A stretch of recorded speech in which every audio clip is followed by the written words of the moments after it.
This presentation is all about naming Brance's chain alkanes using IUPAC name.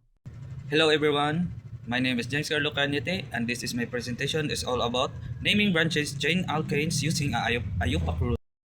What is IUPAC? IUPAC is a method to ensure that molecules named directly to reflect any exact 3D structure or preventing any misinterpretation. So, this is the rules to the name any branches of alkanes. So first one is find the parenting chain and identify it to the longest continuous change of the carbon atoms. Second one is substituent rule. If there are the two chains of equal, choose the one with the most branches substituent as a parental chain. The third one is number the parent chain. Number the parent consecutively starting from the end to closest to the first branch. The last one is the identify the branches. For uh, example number one is 2,3 dimethyl pentane. Anong gitawag mo siya 2,3 dimethyl pentane? It because the parent chain is a pentane. Tapos ihang ang 2,3 dimethyl is kaning duha ka branch nga substituent. So nganong gitawag nga tawag mo siya 2,3 dimethyl? Kaya ang isa ka carbon naka-attach sa 1, 2, 3. Tapos ang ang 2D ay naka-attach sa 1, 2 ay 1, 2 nga sa parent carbon chain. Ano siya? Kaning kaduha nga substituent. Tapos ang 3, mo ni gitawag 3 kay naka-attachment siya sa katulong nga carbon chain. Ano siya? Ang C3 3 dimethyl kani. Ano siya ang tawag nga 2,3 dimethyl pentane. So mo ni number 2. Ang IUPAC naman is 4-ethyl 2,7 dimethyl octane. Anong gitawag siya 4-ethyl 2,7 dimethyl octane? Because ang parent chain niya is octane. Tapos ang ethyl mo na siya ang substituent kani. Matawag na siya og ethyl if ang substituent duha na naka-attach sa imuhang parent ni ay parent chain duha na ka branch, no? Tapos nganon siya gitawag og 4-ethyl og 2,7 dimethyl because ang iyahang branches na naka-attach nga tulo ka buok branch kaning sa 4-ethyl ka-attach siya diri sa tunga mo ni 4-ethyl, no? 1, 2, 3, 4 natunga siya. Tapos kaning dime nakatunga pud ni siya sa 1, 2 og sa end 1, 2, no? Muna siya gitawag og dimethyl octane. So ang parent name din niya kay octane. 1, 2, 3, 4, 5, 6, 7, 8 octane siya. Ang carbon 2 mo ni ang C2 methyl 1, 2, 3, 4. Tapos ang carbon 2 C2 naka-attach siya sa 1, 2 mo ni siya.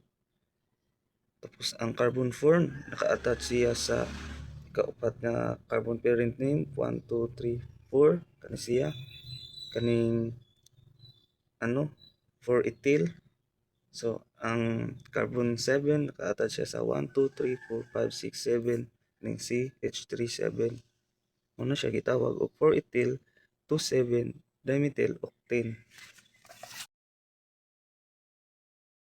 So mo ni number 3 is 3,6-dimethyl octane. Ano gitawag mo siya 3,6-dimethyl octane because ang iyang parent chain is 1, 2, 3, 4, 5, 6 ano siyang octane.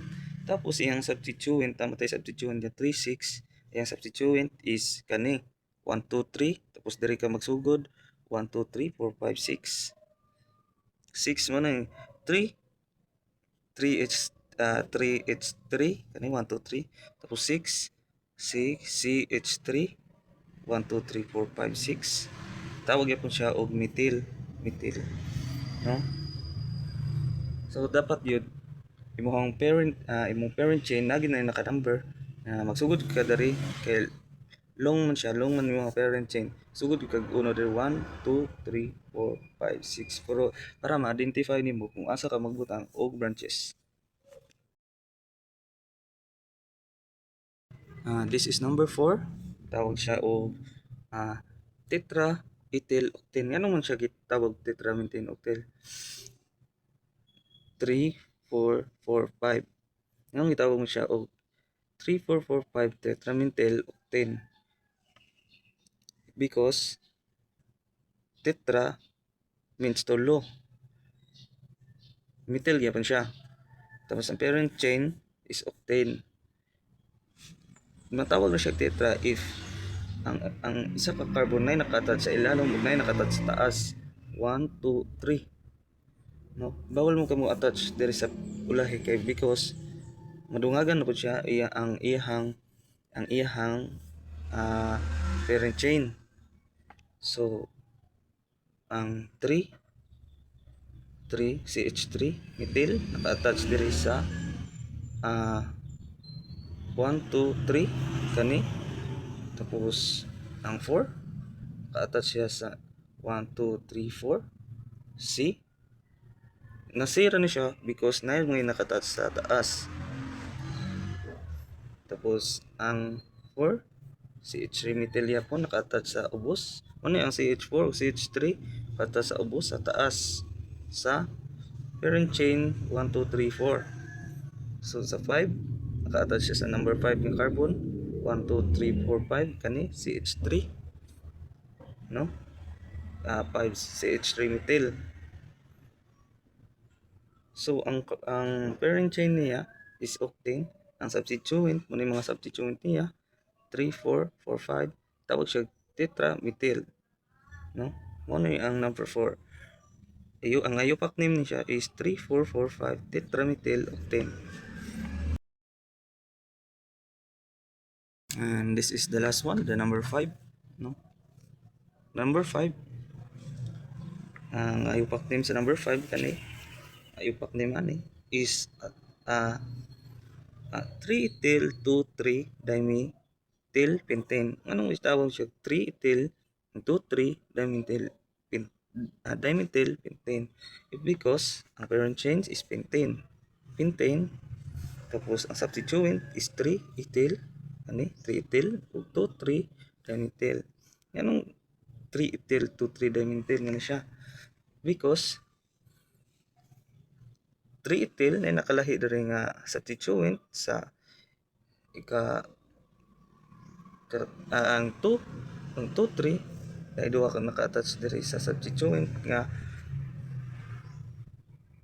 sa one chain sa parent chain na naka-attach diri sa number 2 kani carbon C3 mo siya ang 2 3 o kaning isa ang 2 ang 3 naka-attach diri sa ikatulong nga carbon chain parent no? Na naka-attach sa babaw 3 tapos C2 o C3. So ang C2 o C3 is kani sa ubos ang isa ka carbon chain nga branch nakatouch sa isa ka sa C3 sa parent chain nakatouch diri sa babaw. Muni ang 3 sa dimethyl 3 nakatouch sa taas. Tapos ang CH2 o CH3 nakatouch sa ubos. Ano siya dimethyl no dimethyl kay natunga man siya. Duha man kabuk naka-attach apil ni siya ug diri ay ana i-cross bali cross na to. Oh, natunga siya. Oh, 1 2 3 cross. Dimi na siya. 3 cross. Dimi gyapon na siya. So, itawag siya pentane because ang ihang parent chain is 1 2 3 4 5. 5 kabuk ihang parent chain, no? Anong dari man ta nagsugod sa pinakauna dili tong parisawan nga dito sa ulay because nag-branch man siya diri sa pinakauna. So diri ta magbuhat og numbering the parent chain 1 2 3 4 5. Ano siya? So ang parent chain is pentane, the substituent is 3 ethyl, ang 2 3 dimethyl, 2 3 dimethyl. Ano ba mo siya gitawag tetra? Because wala siya katunga.